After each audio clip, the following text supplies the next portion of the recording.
Deputy CM గారు. మీరు మాట్లాడండి హెల్త్ గురించి మాట్లాడండి, దాని తర్వాత ఇంకోటి మాట్లాడండి, రెండోసారి మాట్లాడండి. He will tell this is also part and parcel. You can speak both the times. గౌరవ సభ అధ్యక్ష, ఈరోజు నేను ఈ గౌరవనీయ సభ ముందు ఒక పత్రాన్ని ప్రవేశపెడుతున్నాను. ఇది కేవలం ప్రభుత్వ నివేదిక కాదు, రాజకీయ ప్రణాళికా పత్రము కాదు. ఇది మన రాష్ట్ర భవిష్యత్తు గురించి, మన పిల్లల భవిష్యత్తుకు సంబంధించి ఒక మార్గసూచి, దశ దిశ నిర్దేశం చేసేటువంటి ఒక పత్రం. అదే తెలంగాణ రైజింగ్ 2047. అధ్యక్ష,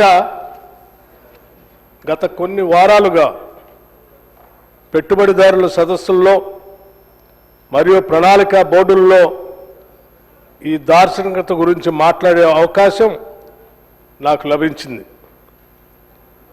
ఆర్థిక శాస్త్ర విద్యార్థిలాగా నేను ఉత్పాదక అంతరం గురించి మాట్లాడాను.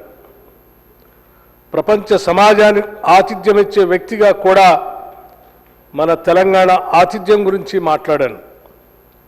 కానీ ఈరోజు ప్రజల నమ్మకానికి సంరక్షకుడిగా మన ప్రజలచే ఎన్నుకోబడిన ప్రతినిధులతో ఈరోజు నేను మాట్లాడుతున్నాను.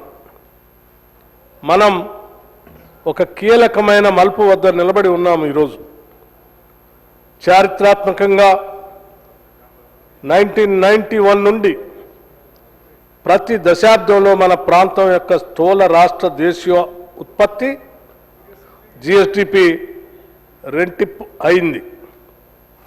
ఈరోజు మనం $200 బిలియన్ ఆర్థిక వ్యవస్థగా ఉన్నాము.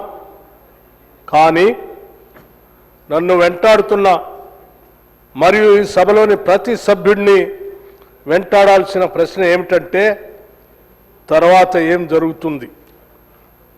మనం ఏమి చేయకపోతే, మనం యథావిధిగా కొనసాగితే 2047 నాటికి మనం సహజంగానే $1.2 ట్రిలియన్ ఆర్థిక వ్యవస్థగా ఎదుగుతామని ఆర్థికవేత్తలు చెప్తా ఉన్నారు. అది గౌరవప్రదంగానే అనిపిస్తుంది. కానీ ఈ రాష్ట్రంలోని ప్రతి రైతుని, ప్రతి దళితుడిని, ప్రతి గిరిజనుని, ప్రతి మహిళని, ప్రతి పౌరుల్ని శ్రేయస్సులోకి తీసుకొని రావటానికి అది సరిపోదు.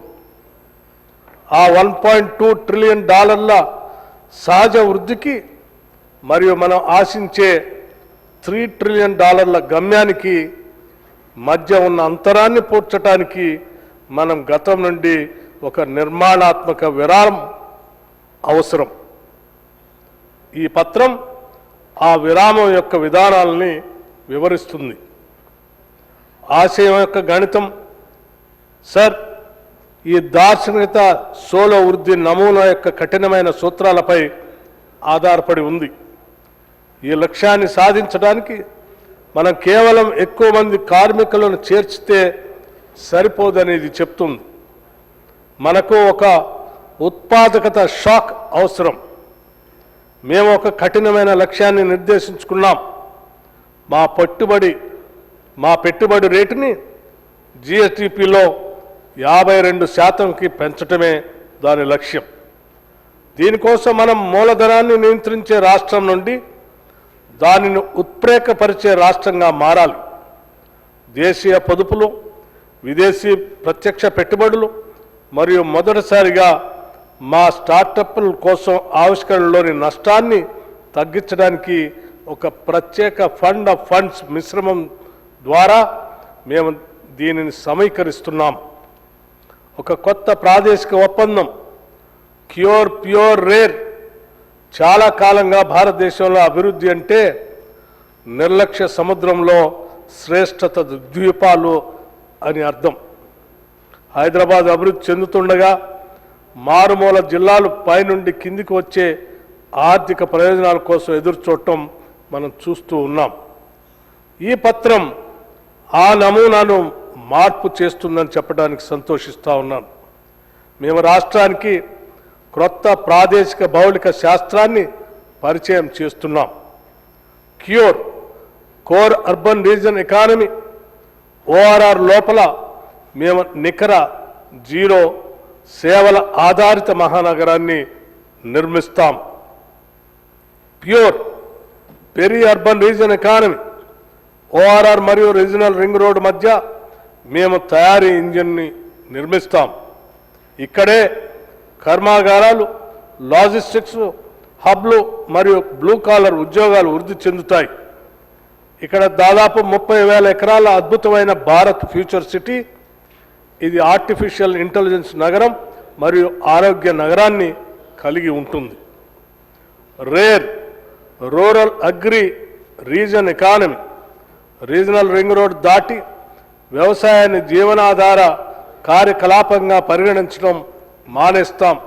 మేము దానిని అధిక విలువైన బయో ఎకానమీగా పరిగణిస్తాం.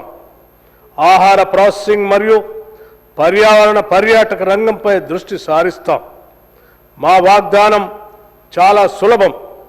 తెలంగాణలో ఎక్కడ ఒక బిడ్డ జన్మించినా అవి ప్రపంచ ఆర్థిక కేంద్రానికి కేవలం 180 నిమిషాల్లోపు ఉండేటట్టుగా ఉంటాయి. మానవ మూలధనం అధ్యక్ష, జర్మన్ మోడల్ భవనాలు దేశాలు నిర్మించవు, ప్రజలు నిర్మిస్తారు.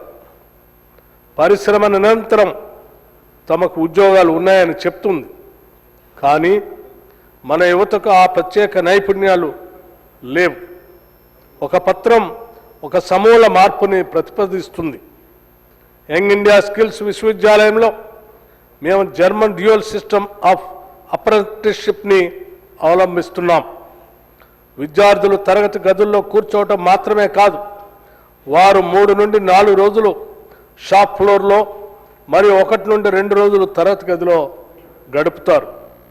మేము డిగ్రీల నుండి కాంపిటెన్సీకి మారుతున్నాం.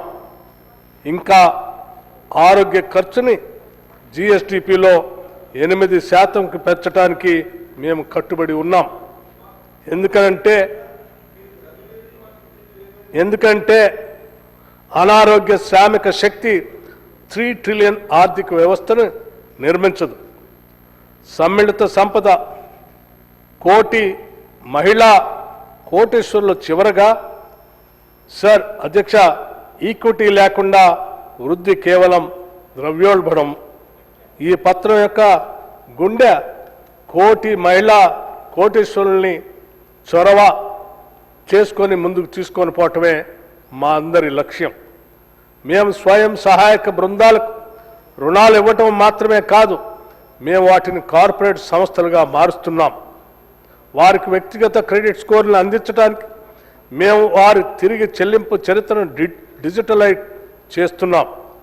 మారుమూల గ్రామాల్లోని ఒక మహిళ బంజారాహిల్స్లో కానీ జూబ్లీహిల్స్లో కానీ వ్యాపారవేత్తలాగా మూలధనాన్ని పొందేందుకు వీలు కల్పిస్తుంది. సబ్సిడీ ద్వారా కాకుండా ఎంటర్ప్రైజ్ ద్వారా 1 కోటి మంది మహిళలు లక్షాధికారులు కోటేశ్వరులు కావాలని మేము కోరుకుంటున్నాం. అధ్యక్ష, ఈ పత్రాన్ని చర్చించడానికి ప్రతిపక్ష సభ్యులను మరియు నా సహచరులను నేను ఆహ్వానిస్తున్నాను. దీనిని చదవండి, విశ్లేషించండి, చర్చించండి మరియు విలువైన సూచనలు కూడా ఇవ్వండి.